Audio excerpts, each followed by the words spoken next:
If you're talking sports, it's the matchup. Mickey here with Zizzy, yeah, we cutting it up. Just a couple athletic enthusiasts. You know what it is, the Mickey Zizzy podcast. What's going on, everybody? Sunday Fun Day, Season 4, Episode 9. And you know, we're here to do it live for you. Let's get it going. A lot to talk about. It's a holiday spirited episode, you know, a little bit of holiday season.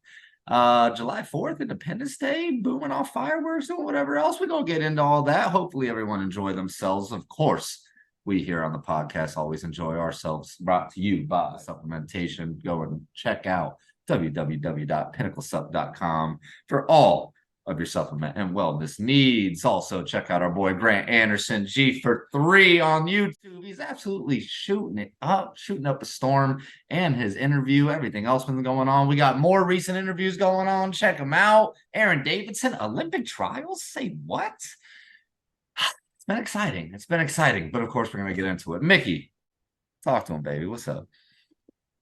Should we start playing the national anthem or what? Just like you brought us in, it is holiday season. It's the summer holiday, the 4th of July. Great time to get with family and friends, to shoot off those fireworks, to go watch Nathan's hot dog eating competition, which I do every year, and we will briefly talk about that later on in this episode. And y'all, it's getting close to football season. We are in our off season, but you know, we love football and we haven't got to talk a lot about it. So we're going to bring on some fantasy talk, just like he said, and it's going to be electric. It's going to be great. Hey, shout out the t-shirt. Come on. Season 2 t-shirt. That's why I had to throw that shout out in there. And we back. Maybe we back with Mr. Zizzy. Let's ride. But as always, let's start off with the Mark Mason person of the week. Who you got? You know, it was like, I don't know if I should have like called out like individually, like the CEO for like K Jewelers or something, what's going on. But honestly, it's like multiple, like, you know, every kiss begins with K, and it's then a season of love over this past week. A lot of people getting engaged. So I just got to shout out a few different people. We got He's breaking the rule. He's breaking it. I'm breaking the rule. We got a few different people. We got Chuck Rocker. We got Justin Futrell. We got AJ Rashall. And I don't know if I'm missing any more, but at least those 3 I know are on the front of my mind right now. Absolute shout out and congratulations to all 3 of you guys. Just so happy for you. So happy for you and the wives to be, I should say. Just absolutely electric 4th of July. I don't know if it's the fireworks in the air. I don't know what was going on, but everybody just finding their soulmate and making it work. I'm just so happy for everybody and anybody that's listening in. I mean, looking forward to the weddings, looking forward to just being able to celebrate you guys moving forward. Absolutely awesome. We love. No, that's awesome. Shout out to all those 3. 'Tis the season. Yeah, it's awesome seeing, you know, first thing I'm seeing pregnancies, I'm seeing babies being born, I'm seeing rings being put on fingers. I mean, it's an absolute electric time to be alive. That's what I'm saying. Absolute huge shout out to them. Like you said, it'll be awesome. Hopefully, you know, at least one. We should have invited to 1 or 2 of those. I'm just saying. I mean, no, hey, I'm just saying. He was on the podcast, one of those guys. Maybe. He was a former guest. But no, awesome people of the week. Now, Yank, I'm gonna stay true, but I want to throw out some honorable mentions. Okay. So huge shout out to I didn't want to give him another personal week, but Colton Clark, he was the bags partner in the Heritage Days bags tournament. We did get out in the round of 32, but we lost to the champs. So that was a tough draw to have in the second round. So shout out to them. I mean, they were balling. They were putting 4 bags up. It was crazy. And Colton and I held our own for a little bit, but then they turned it on. And then a huge another shout out to Haley Hines. I mean, we won the first ever Hines 4th of July Partner Olympics. Some people are saying it's rigged. Nuh-uh. I got the ice in the vein and the darts. Bags, y'all don't want it. And charades, we might be the best duo and partnership in charades of all time. I will call anyone out. We got that. I want to know why there's cheating allegations. Like, what is going on? Because the Hines, you know, we hosted and we won. Like, hey, be better. Like, we lost in the flip club. Like, we lost. It's fair. I will give them this. That I will say, like, did you pick the events, everything? Because I can see they're pretty generic. Yeah. Y'all practicing behind doors. I'm just saying. Everyone practicing bags, everyone practicing darts. Like, charades, just watch a movie and you're fine, right? One of our contestants, I won't throw his name out, Seth Moore, said the name was New Orleans Saints, right? He goes, red and gold. What? That's a terrible explanation for the New Orleans Saints. You could have said Drew Brees and got it easily. Anyway, I don't want to go too much into that. It was an awesome time there. But my actual person of the week is going to be Crystal Winters, the sister. Shout out. She's been giving us a bunch of baby stuff. As many people know, we are expecting. And it's just kind of nice to like get a lot of stuff that you don't have to go buy because kids are expensive, believe it or not.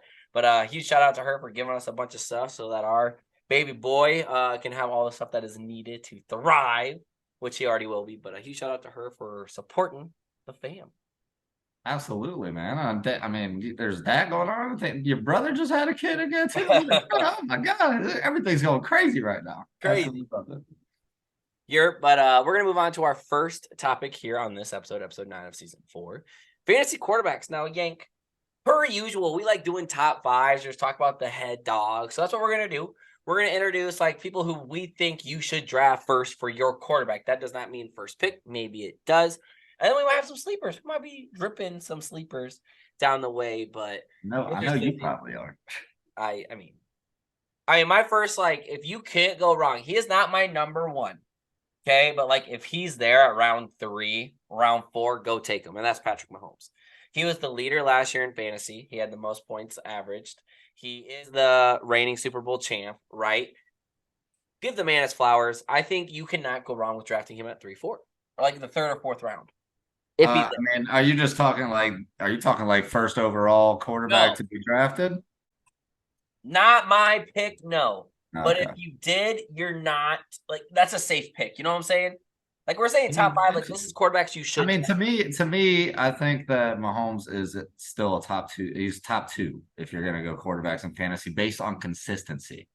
Because he's going to have the yardage. He's going to have 2 touchdowns a game.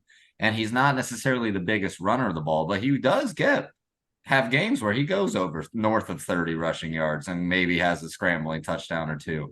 I mean, but his boom games are also on top of, like, he's going to consistently get you at least 20 to 25. But then his boom games are your 50 burgers that are just, he goes insane. And it's going to be throughout the entire season. So for me, he's the best talent in the league. He's the most winning quarterback in the league that we have right now. I just don't think you can go wrong with him. So, I mean, yeah, if you're talking overall draft and we're not talking like keeper dynasty leagues, just starting fresh, I usually don't look at quarterbacks in the first round or first 2 rounds anyway.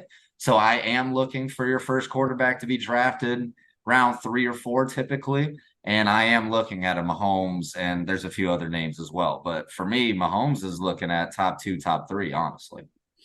I like it. And it's such a safe pick because Kansas City is pass all day, and Mahomes can actually pass and complete. And they've bolstered the line. They have, obviously, they just won the Super Bowl with very young talent and very young players around them. They're only going to get better. So I'm excited to see what they do. And I mean, I know we talk about injury bugs and anybody worries about any injuries in fantasy, but this guy is the NFL. Somehow they will protect him. Okay.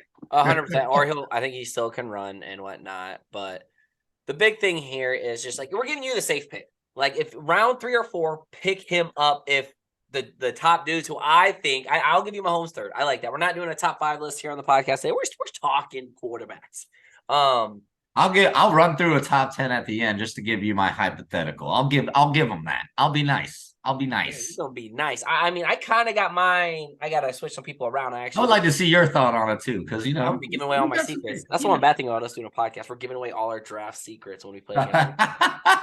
First off, like I said, this is kind of a more relaxed episode. Are you a fan of the Dynasty leagues or the ReDraft leagues? I like redrafts. I like every year start fresh. Like, man, my squad was trash last year. So this is actually the first year that I'm actually going to be drafting for a dynasty league. Okay. I'm in 2 dynasty leagues now, but last year was our first year where we drafted the whole team, and now this is going to be our first year drafting rookies.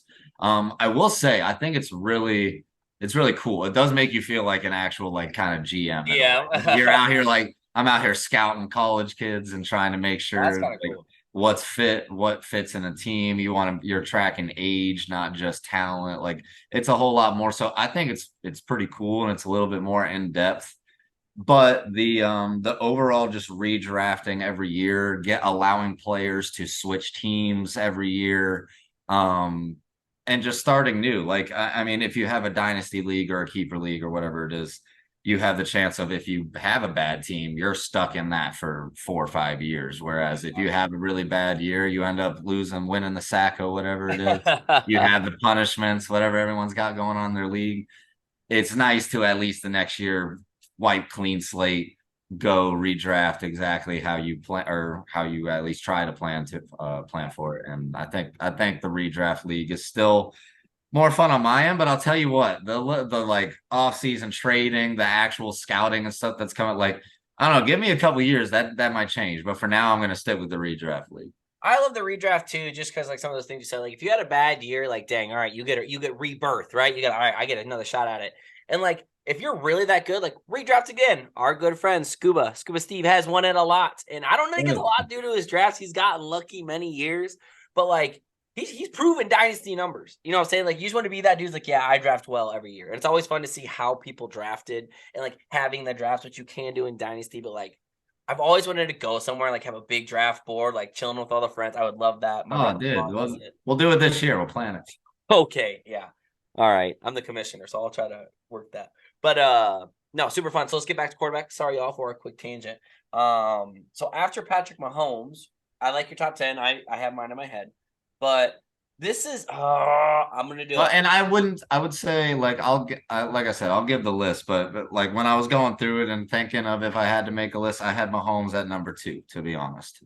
I like Mahomes that is solidified number 2. Like move them around. My top 3 can kind of go wonky, just depending on who's there. But like, if my gut is telling me, and I'm going with Jalen Hurts. I just think he's now at that prime year where like, oh, he's good. He still can run. He has weapons galore in Philadelphia. The offensive line is stellar. That defense is going to cause turnovers to give Jalen Hurts even more. I mean, everything according to the script says Jalen Hurts should be the guy this year. Hurts so good, right? Hurts donut, whatever you want to call it. I gotta ride with that. That being my number 1. If I see him at the second round, I might go pick him up. I'm not a big quarterback in the first pick, but like Jalen Hurts, if he's on your squad, you're gonna be happy. And that's actually where I have number 1 is Jalen Hurts for fantasy quarterbacks. And it's not just what he proved last year. I mean, we're talking over 4,000 passing yards and having over almost 1,000 rushing yards. I mean, you're talking like this is the number 1 rushing attack that they have. I mean, yeah, they pick up DeAndre Swift in a trade. I mean, but now what? You're adding even more weapons. That's a pass catching back coming out of the backfield. You still have AJ Brown. You still have Devontae Smith. You still have Dallas Goedert. Like these guys are absolute animals as far as targets go around you. You have a great offensive line. These guys are expected to be probably the top team in the NFC once again this year. I mean, we all know the craziness of the AFC, but in the NFC, it's really down to still a few teams, if you ask me. And I think they're still the cream of the crop. I got to put him there. When you're as good as he was last year, he's on a revenge tour. If you want to like think of it that way. Yeah. He just made it to the Super. Like we heard what he said after he lost in the playoffs to Brady and the Bucks 2 years ago. He comes back year 3, starts tomorrow. He comes back, dominates, wins that like MVP honors, all this type of stuff, and he comes out here, loses in the Super Bowl. You're telling me he's not going to come back and be even more motivated this year? Year 4 starts tomorrow. Like this guy, I mean, he's just got it all. On top of that, when you're talking about drafting a fantasy, like not only is he able to produce the core QB1 numbers, this guy is also capable of being your number 1 running back at the same time. And that's where I can give you the whole, like, I would look at him at draft. If somebody drafted him in the late first round, second round, I'm not going to be mad at that. I really am not, because I understand where they're coming from in multiple ways of scoring. You know, that's a perfect lead. You said he could be your starting running back as well to the next person who is in my top 3. And yes, I may be biased, but Justin Fields. He came absolutely alive towards the end of the year of the full potential foot you can, because he can run the rock, a lot of rushing yards, passing, and he just got the weapons. DJ Moore, he's in the system. They all stayed, so it's the same system, but now they can grow on it and see what works for Justin Fields.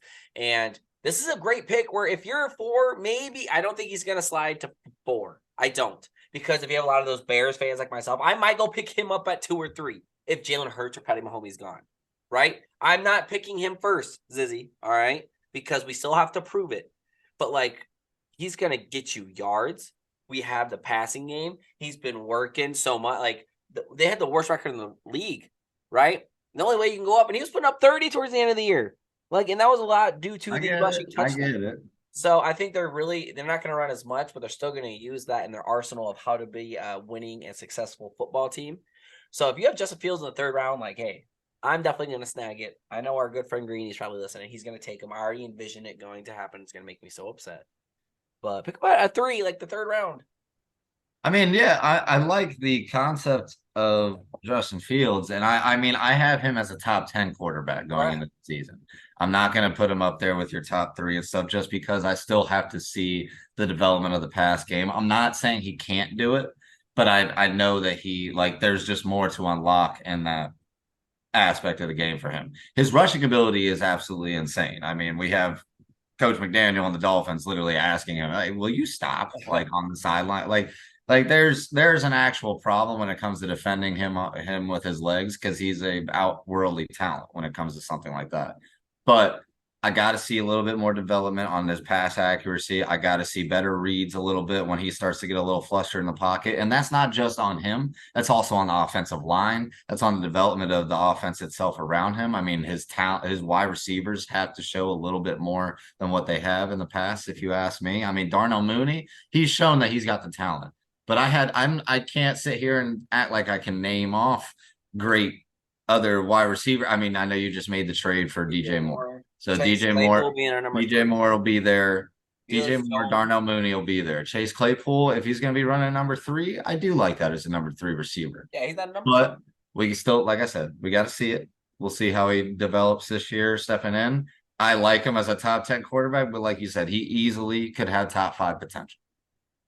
Yeah, see him in the top 5. All right, all right. I'm just gonna keep with the trend here, but someone else who I think play really, really well is going to be Lamar Jackson. Okay. And remember, this is just fantasy quarterback talk. I do have him at my 4th because I do want that dual threat quarterback because I feel like they score more points in fantasy. Obviously to go win Super Bowls, we really haven't seen that. I mean, Patrick Mahomes kind of, right? We really haven't seen that thrive as much. But he just got paid. He just got an Odell. He got his weapons, right? So I think he's going to have a little bit more willingness to play. Last year, he didn't want to play because of he wasn't getting paid, right? But now he's getting the bag, right? He is paid. Now go out and perform. Go be Lamar Jackson, how we know Lamar Jackson can play. I think this is kind of a prove it year. We talk about redemption year, right? This, that. Prove it year. Prove if you're worth this bag. Okay. And I think he's hungry for it. He's got Odell. Okay. Which that's more of a morale booster than anything because Odell's on the same page. He said, I'm not done yet. Go prove it. Okay. Prove it to me, right? If you have that mentality, I'm going off a mentality standpoint, but his stats don't lie. He was an MVP a few years ago. He's still very talented. He still has Mark Andrews. Like, Yep. he still has those parts. And you play the Cleveland Browns, which I still don't think they're that great. Okay. You do go, I mean, the Bengals defense, meh. Like, yeah, they're kind of good. They're kind of not. So you play them twice in a year, but end all be all in this, I still think you cannot go wrong with drafting Lamar Jackson. No, I mean, you were going through kind of your top 5 rankings and everything. Like I had him at 3. To me, I talked about last season. We talked about coming into the fantasy outlook and everything. What do we think about Lamar Jackson? And I was saying he was going to go scorched earth tour last year. This year, if not, it should be even amplified when you're thinking about him. I mean, this is literally the first year that he's going to actually have sufficient receivers, if you ask me. I mean, he's going to now have Odell. He's going to now have Zay Flowers, who I think is going to be one of the most electrifying rookies coming out of the draft. About that, yeah. Yeah. You're going to have Zay Flowers coming out of the draft. You got Mark Andrews at tight end, top 3 tight end in the league. Bateman, I know he's coming off injury. And Rashad Bateman, if he comes back healthy, number 3. like I'm telling you guys, like this is by far the best receiving core he has had since he's entered the NFL. And his legs are always going to be there as long as he stays healthy. If it's there, I mean, this could be his best fantasy season to date. We're talking about the MVP type numbers. And he still has put up numbers before, you know what I'm saying, without those, great. Lamar's never had a 4,000 yard a 4,000 yard passing. 4,000 passing yard season. Like That's changing this year. I'm telling you that. I could totally ship it. I mean, that's why I've been kind of hyping him up. Like, and I think with all the front runners, even like Justin Herbert, some people are putting above him because he's going to come back. People are putting Joe Burrow. If he falls, like, ladies and gentlemen, that is the guy you go with because that is a staple for, in our opinion, top 3 kind of dude. I have him in top 4. I mean, tomato, just depends, where you lie on it. But I totally go with you. Yeah, and I mean, you follow it up with the great names and everything. Because at 4, I would be looking at someone like a Joe Burrow. I mean, we're talking about somebody that's 5. showing up to practice. Yeah, talking about somebody that's showing up to practice. Headband Joe. Now he's got the headband on. Oh, this guy's gonna kill it. This guy is gonna kill it. I don't know what it is about him. We can talk about the stats. We can talk about the numbers. We can talk about taking a 4-win Cincinnati team, 2-win Cincinnati team straight to the Super Bowl the first year that he's healthy. We can bring all that up. This guy is an absolute class winner. But when he he is that atmosphere, that vibe, whatever it is that you want to say, when he steps foot on a field, in a room, when he says something, when he adds like, I just needed to add something this year, give me a little extra something, and he's just talking about putting on a headband. For some reason, it makes you feel some type of way when he says it. I believe in Joe. So I got to have him up there. We're having very similar, quote unquote lists, not official, but we're kind of making it official here on the McZizzy podcast. But Joe Burrow, yes, I have that number 5. And people have been really hyping him up. We talk about the weapons that he has with Jamar Chase, who potentially might be a number 1 receiver, number 1 pick in a lot of fantasy drafts. So he obviously has the weapons. He is a born winner. He is the guy that everyone just loves. He's the guy that's put on the TV. Oh, I like that guy, right? If you don't watch football, you still know who Joe Burrow is. That's the type of guy he is. And he's got the stats to back it up. Just like you said, went to the Super Bowl. He wins a lot, right? He has the receivers. So, on paper, Joe Burrow is one of the top quarterbacks you have to consider. Yeah, and like you said, one of the most impressive wide receiver rosters in the NFL. If you cannot get one of the 4 to 5 guys we've already said, Yank, and Joe Burrow sitting there, you pick him up. Like, I could see him falling to the 4th round, right? I always think 4th round is a great time for quarterbacks. Okay. But how many teams are going to go pick up a quarterback in the first 3, right? Like maybe 2 or 3 teams, right? Okay, now we're talking Joe Burrow is the next one up. You're probably going to have to go pick him up around 3 just because of the name itself, early round 3, which still wouldn't be bad. You're going to be safe with that, in my opinion. Absolutely. This next person, which I actually left out of my top 5, he is 6th for me, is Josh Allen. A year ago, I would be saying, I think I might have said he was going to be the best quarterback. I know there's some controversy in the All-Star game because I did say Jalen Hurts later on, but with Josh Allen, I've hopped off the Bills train. I can't get behind it. But for a team that is solely passing and Josh Allen is still a dude and he's going to give you points, it's a safe pick. You see him when you're playing against a team, like say I'm playing against you and you have Josh Allen, like, dang, Josh Allen can pop off, right? But there's a lot more consistency with the other quarterbacks that we've been saying. So that's the kind of thing that's dragging him down on my list. But at the same time, like, hey, you got Josh Allen. And they're still trying to win a Super Bowl. They're trying to beat the Chiefs, the Bengals, right? They are now kind of moving to that 3rd slot, like Chiefs, Bengals. In the AFC, the Bills are slowly dropping, and they got a hard division. The Jets, they got, who they got? They got the bad man. Your Dolphins, who are knocking on the door, be AFC East champs. And then the Patriots are still going to be a defensively sounded Patriots. So they have a hard schedule, which turns me away from Josh Allen being a top tier quarterback for fantasy football. Yeah. Josh Allen is, again, he's going to be a trustworthy name. He's a name that you shouldn't be upset about if that's who you end up with a quarterback. Yes. But I actually am with you, and I do not have him in the top 5 this year for quarterbacks. I have him at number 6 going into it. Just, again, based off his name, based off of what he's going to provide, what the Bills depend on him for when it comes to production for the offense. He is their leading rusher. I'm sorry. You can't tell me that Devin Singletary or somebody else is the leading rusher in comparison to him. They run their play action, their RPO, everything is ran through Josh Allen first and foremost. So he's a rushing threat. He's pretty much a guarantee for a rushing touchdown almost every game, on top of the possibility for big yardage if he breaks off a couple. And then it's, absolute cannon of an arm. He's going to throw yards all day. The real question is he going to limit the interceptions in comparison to last year? I think he had a little bit more last year in comparison to seasons before that. I think he brings that number down a little bit. But I don't know. It's kind of like the same thing that you were saying. It's a different feel when it comes to the Bills. Like the last few seasons we've been looking at them like it's Super Bowl or bust. Now I can't say that with the Bills, not just for the fact that the AFC is so stacked in general, but the AFC East, the division itself is so insane. I mean, we're talking about the weakest team in the division being the Patriots, and they might have a top 5 defense this year. I mean, it's going to be across the board tough. I just don't know, like, what have they really added on offense other than the new tight end? I know I do like No, Kincaid, but Dawson Knox is still a great tight end. So yeah, and that's what I'm saying. Like they still would have had Dawson Knox regardless, who I still always respect whenever you play them. I mean, he has proven that he has his big games as well. Sure. So I'm not necessarily really worried about any new additions that they've done on offense. I mean, there's always the big rumor like they're gonna go get D Hop. They do that, we'll have another conversation. But until then, really the only thing I've heard this off season is drama in the locker room. So like to me, it doesn't make me feel any bit better about the pick. Josh Allen is going to go out. He's going to get his 4,500 yards. He's going to get 500 yards rushing and touchdowns both ways. Like you're going to get your production, and that's why you have to have him in your top 5 to top 10 guys. It is a different feel when it comes to that team. For me, who I had jumped him in my top 5 this season, would be Justin Herbert.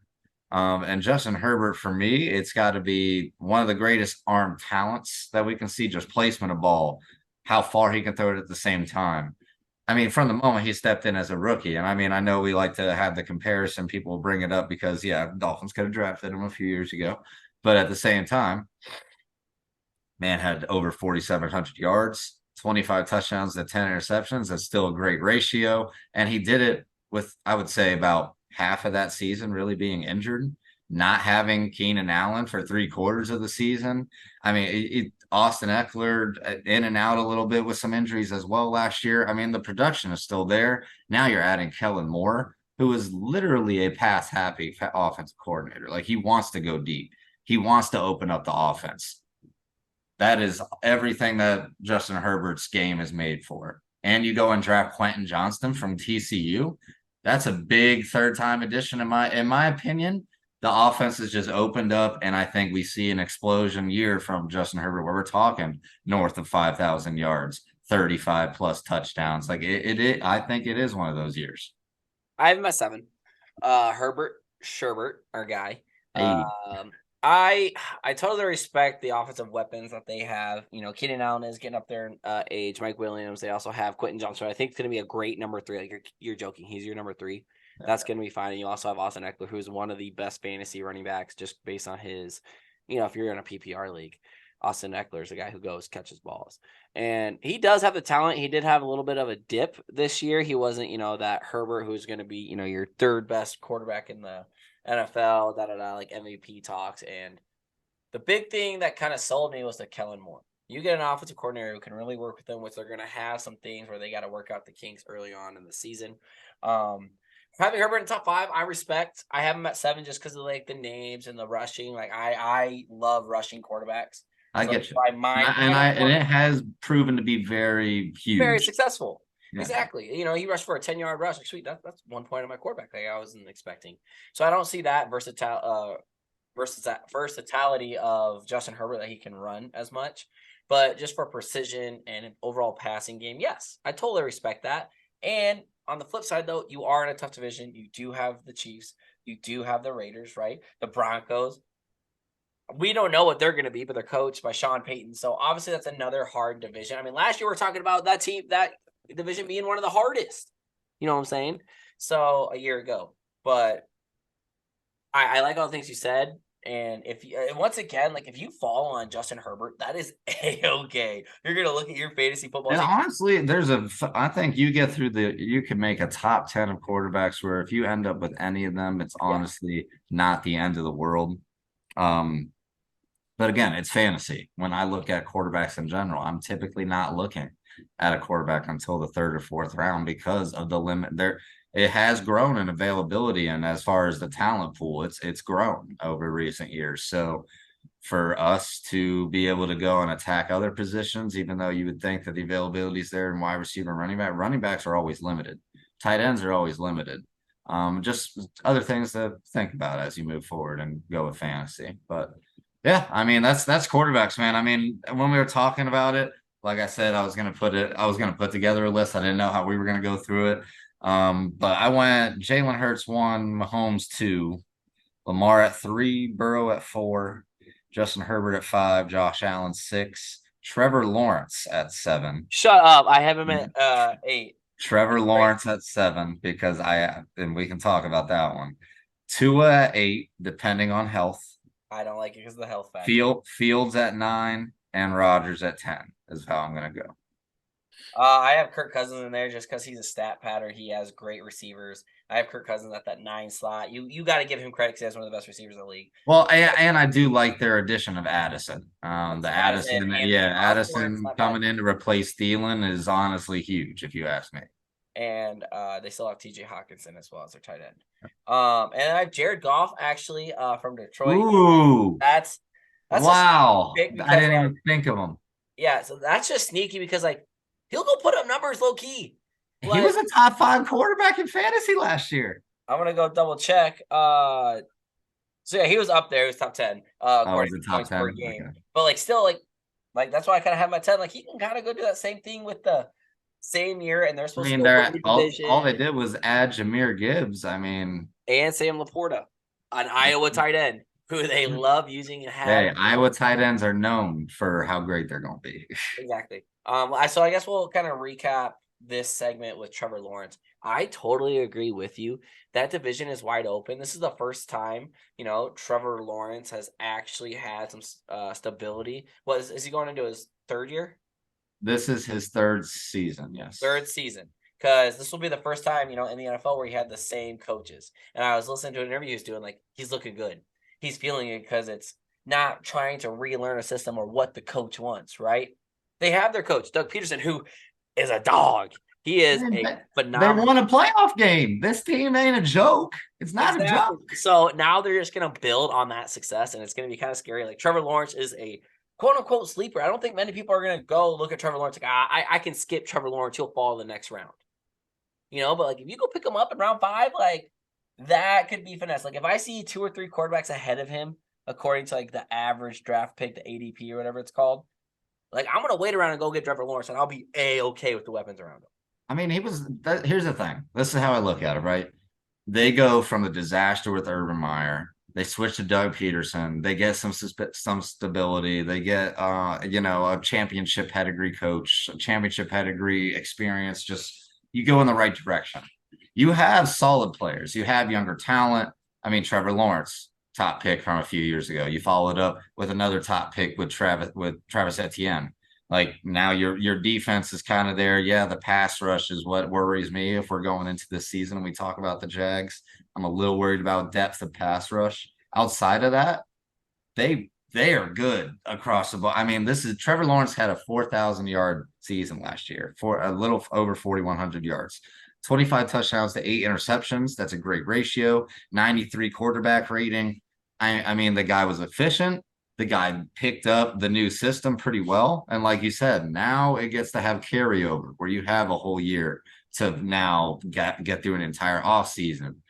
And nobody wants to even talk about the fact that now they're going to add Calvin Ridley.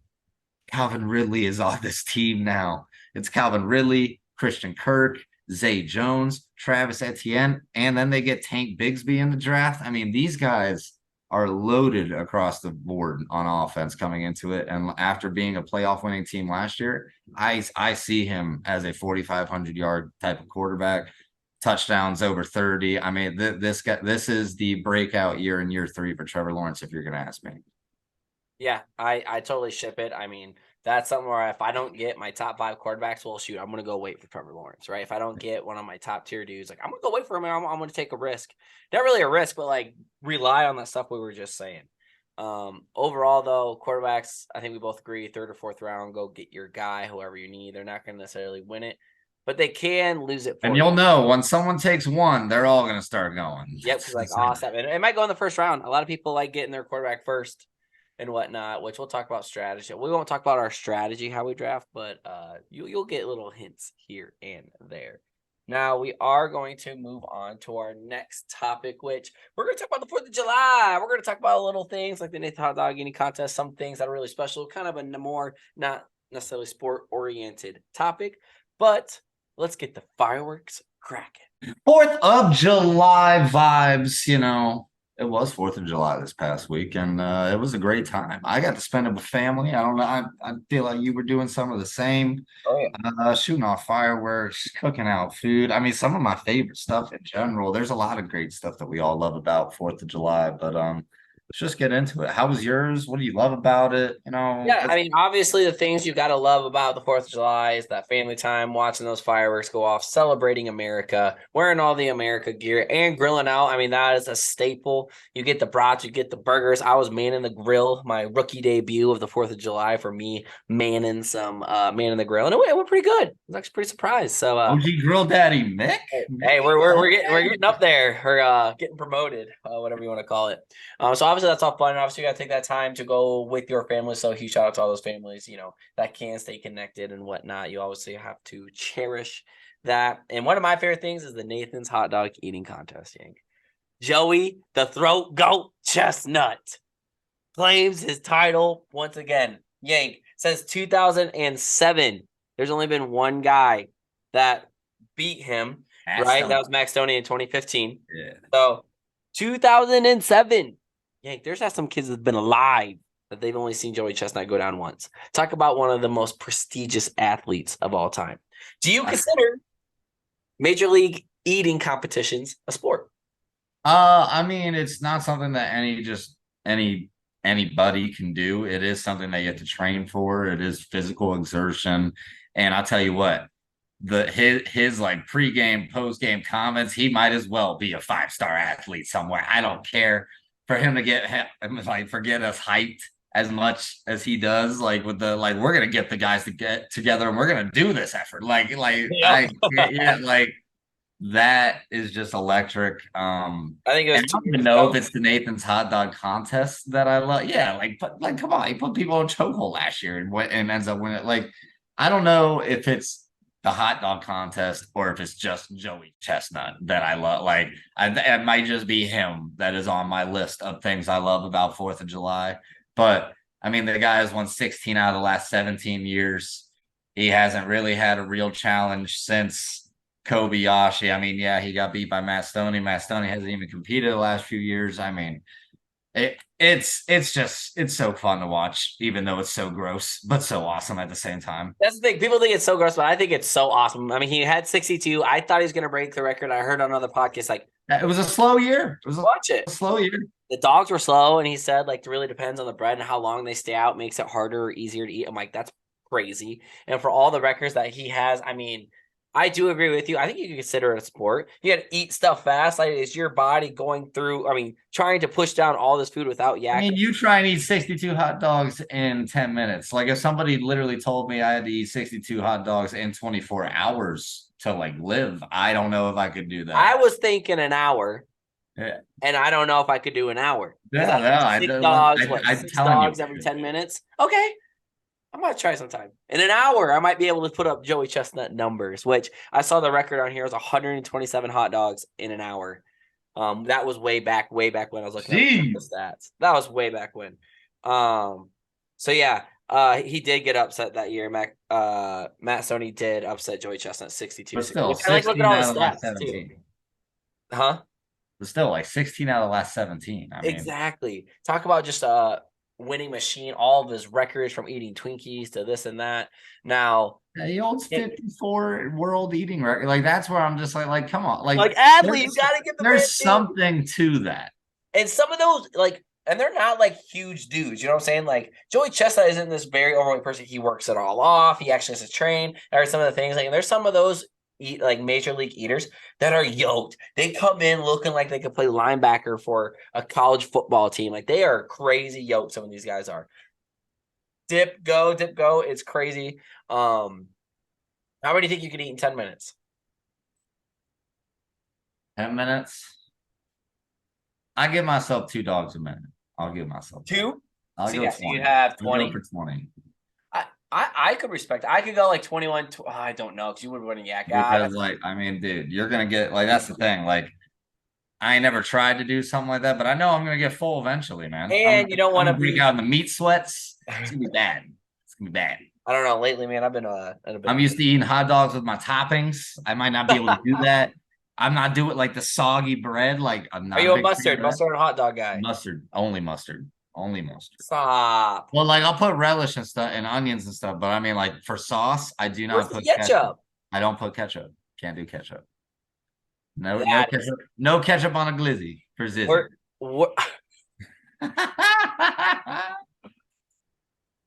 put that on a t-shirt. You can get sponsored by the mustard company of America.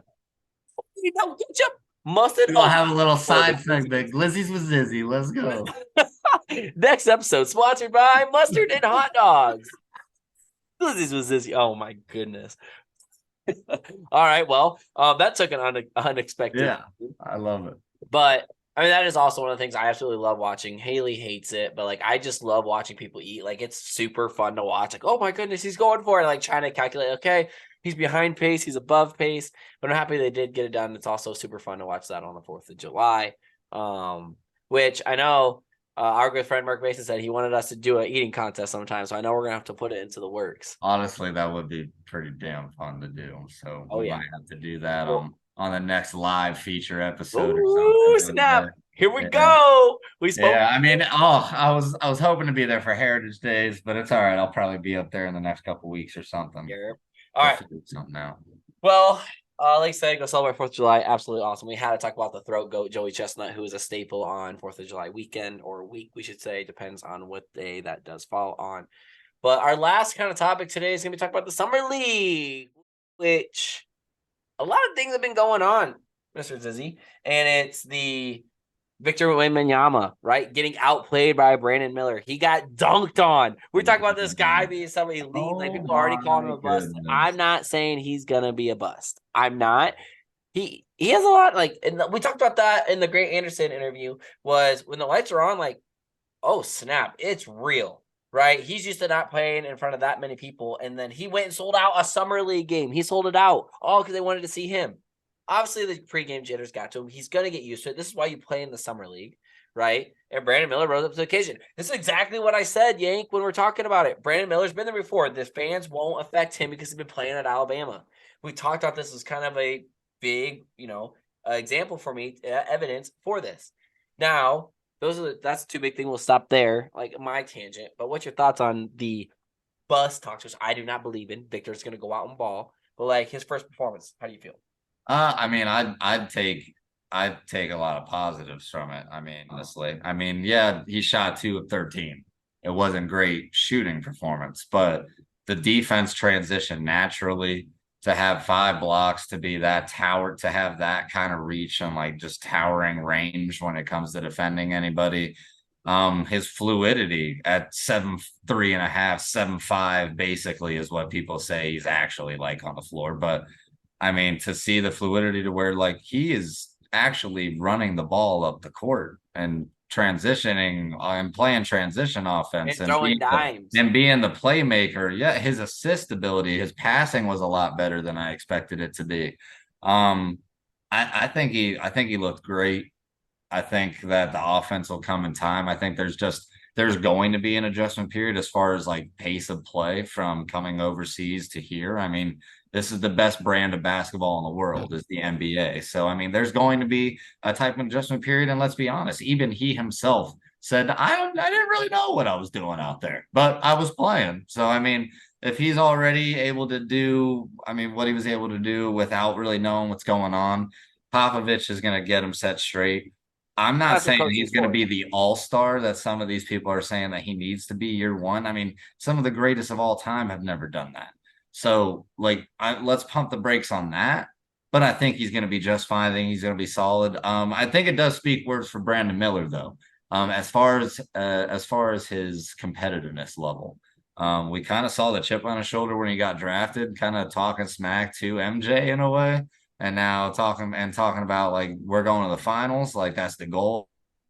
like stuff like that, to come out there and accept the challenge. Okay, Wemby was picked 1. Okay, it's 1v2. Let's make it a thing, and I'm going to show out.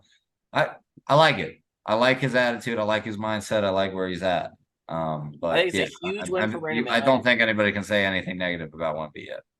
Exactly. And like, yeah, he got dunked on. This happened. It was welcome to Oh the my, league. yeah. I mean, he did. He did get dunked on. That was a welcome to the NBA moment. And he's only gonna learn. Like the hardest part is having the body to play in the league, and he's got that. So all he has to do is just get some experience under him. Right? We never go into a lot of college teams like, oh wow, this team's gonna be great because this one guy balled out in high school. You really don't see that as much. Yeah, you have your top 100 list of high school athletes. When was the last time we saw like just a Fab Five, right? 5 freshmen coming in rocking it. You're not going to see it, right? They need to get the experience. Oh, this sophomore played well last year, etc. So it's the same thing in the league. Victor will get used to it. Like he'll know how it works. He's throwing out. I mean, and like I said, the man, the crossovers, the dribble and pass ability, the fluidity of the turnarounds, like the stuff is going to start falling. I'm just like, it looks very smooth. I mean, it's KD like at that height. It's scary. Oh, 100%.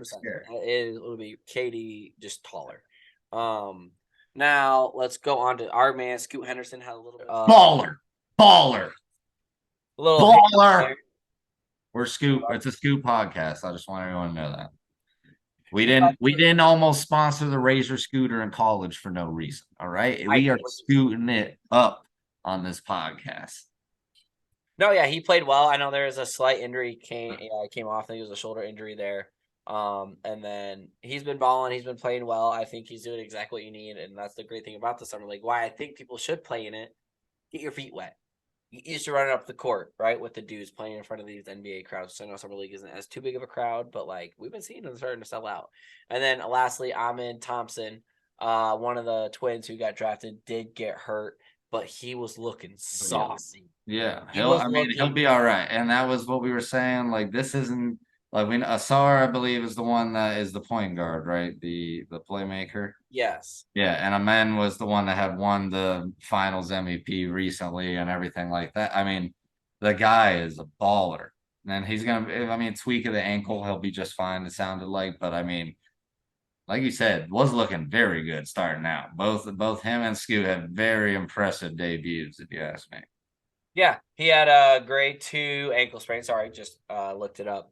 So he's probably going to miss the rest of the summer league, but he got his feet wet. He showed people what he can do in that very, very glimpse of what was happening.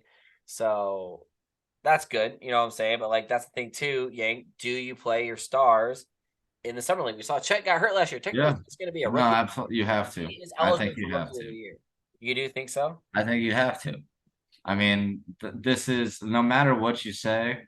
I don't like these are the top picks coming out of the draft. It is still an adjustment period going from one level of basketball to the next. Like, regardless if you're a D1 basketball player playing in an elite program, you've now jumped to the NBA. Like, not every basketball player at a D1 program goes to the NBA. Like, these are now the best of the best. It's the cream of the crop. There's people in summer league that have been undrafted or other people that have been trying to get in the league now for a few years that they have learned things from trainers, coaches, players that have made it. Like, this is the best competition that you go into. It's going to be an adjustment period. The game's always going to play faster, and you're learning the system of your team. You're learning how to play with your teammates. It's all about team chemistry. I think it's 100% necessary. It's like mandatory training camp in football.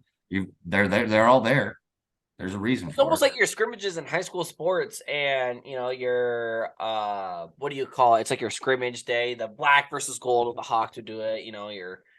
I remember Colorado sold out their spring football game. You know what I'm saying? When they play against each other, the ones will play the twos or split up the squads. Inter squad scrimmage we had at Cornell. Like that's pretty much what I see as it. It's like a big just tournament, a summer league tournament, like your rec leagues or your what do you call them? Travel ball teams. Like obviously you want to do that so you can get your feet wet. You almost treat it like a practice. Like, hey, go show me what you can do. Right? Run our offense, get used to it. Get used to the running gun if you're a big transition team or if you need to learn to slow down. I definitely agree. I don't think you play the entire summer league. Yeah, I get you. I get that. But you get 4 or 5 games. I understand playing and not playing entire games or limiting minutes. Like I 100% understand all that. Yeah. But I still think you got to play. You got to get in the flow of things. And when you start thinking like that, I don't know. Maybe it's just like I'm conscientious about it, whatever you want to say. I think when you start thinking about injuries and to prevent them and what you need to do to limit that, they tend to spring up and happen more often. Like you just got to play free, man. Like you Yeah, can't. play free. Hey, whatever happens, happens. I'm just gonna go out and ball. I totally hear you on that. Obviously coming from injuries and like freaking out. Race here too. Anyway, all said and done there. I do think you got to play. And if you don't, then you get into that load management, like some of these all stars that we see. They're gonna tend to do that. Like, hey, I remember I didn't have to play in summer league. I ain't gonna have to play in these, 5-week span, this and that. Like, I'm gonna take a week off. But yeah, I know those are the 4 big storylines I did want to briefly talk about. Summer league is fun to watch. Go check out those soon to be stars. I mean, Scoot had 15. I'm loving the Trailblazers right now. I'm saying, like, he had like 13 or 15 and like 3 or 4 assists in a quarter, and then he gets hurt and doesn't play them. But I mean, he made those kids. He really looked ready. Yes, he is definitely ready. I mean, Keegan Murray went and put up a 40 piece. If you're a Hawks fan, All right, well, yeah. I mean, Keegan Murray, come on now. This guy you're started. new, but like This that's the fun started thing a about summer playoff league. game. Like, oh, you can take over a basketball game. All right, go do that. But absolutely amazing. Good episode here on the Mickey Zizzy podcast. Once again, go check out Pinnacle Supplementation and G43. Go check out. I didn't think he's playing an attorney today, so there'll be some good content coming out later. I know he got off that injury himself, but any last hot takes? Hot takes, hot takes, hot takes. It's not really hot takes, but there's things that I'm excited about. We talk about fantasy. We're starting to get back into the NFL season a little bit. Like I'm hyped, right? I'm hyped. So like, what the heck is going to happen in the AFC? Is the return of Sean Payton going to mean anything? Are the Lions finally a winner? I say yes. Just saying. I'm just saying. Is life going to be weird after Brady? Talk to me, guys. There's going to be so much to talk about. I'm excited. I'm excited. My hot take is I'm winning the Mickey Zizzy podcast fantasy football title this year. I'm going to steal it from your boy. Let me talk. That's in the past. It runs through the chain. I'm coming for it. I've made the playoffs every year we've had this thing. Last year in my fantasy, I have about 4 or 5 leagues that I take care of. I was second in 2 to 3 of them. I think I had 4. I think I had 4 main ones. I was second in 2 of them. Are you kidding me? One I was last and one I got 4th. Stupid. I am knocking on the door to become a champion again. It's been too long since Mickey Hines has had a fantasy title. I'm coming. I'm gunning. Let's go. That's going to look great right next to the NFL Pick'ems trophy as well. I'm calling my shot. My time to be a champion in fantasy football. Be on the lookout if you want. It's not like I won the Owls and the podcast last year. I mean, it's just exactly. You won too many. Your reign is over. Run it done. I'm ready for defense, title defense, baby. I'm enjoying it. All right, baby. Let's hit it. If you're talking sports, just a matchup. Mickey Hooper Zizzy, we cutting it up. Just a couple athletic enthusiasts. You know what it is. The Mickey Zizzy podcast. Have a great day, everybody. Peace. Peace.